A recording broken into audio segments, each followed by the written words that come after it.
யார் மனசையும் கஷ்டப்படுறதுக்கு இந்த வீடியோ போடவில்லை. எனக்கு ஒன்று வாட்ச் இருக்குது பாருங்கள் ஃப்ரெண்டாக, அதை நான் என்ன சொல்கிறதுனே தெரிலிங்க. என்னோட 4 வயசு 5 வயசு பெரியவருங்க. வாடா போடான்றேன், மாமான்றேன், மச்சான்றேன், ஓகேங்களா. என்ன பண்ணுதுன்னா, இப்போ வந்து எனக்கு ஒரு உதாரணத்துக்கு ஒரு 30,000 கடங்குதுன்னு வச்சுங்க. இந்த மாதம் ஃபுல்லாக நான் கஷ்டப்பட்டால் 30,000 கட்டிடுவேன். ஆனால் அவருக்கு வந்து இருக்கிறதே பார்த்திங்கன்னா ஒரு 10,000 கடன் இருக்குது.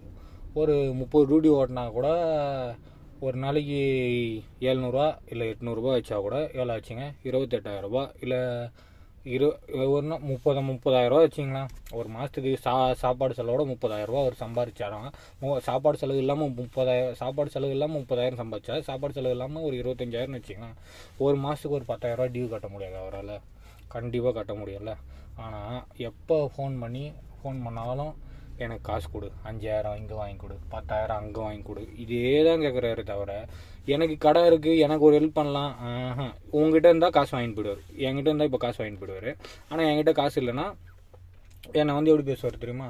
அவர் டென்ஷன் ஏற்றோன்னா ஒன்றுமே இல்லை, சும்மா டென்ஷன். இப்போ காலைல ஃபோன் பண்ணி உனக்கு என்னப்பா ஜாலியாகிறேன்னு வெறுப்பேற்றி விட்டேன். ஃபோனை கட் பண்ணிட்டு போயிட்டார். திரும்பி ஃபோன் பண்ணால் எடுத்துருவார். எவ்வளோ சண்டை போட்டாலும் அவருக்கும் எனக்கும் அவ்வளோ அண்டர்ஸ்டாண்டிங் ஆகிடுது, ஓகேங்களா. ஜாலியாகிறேன்னா டென்ஷன் ஆகிடுவார்.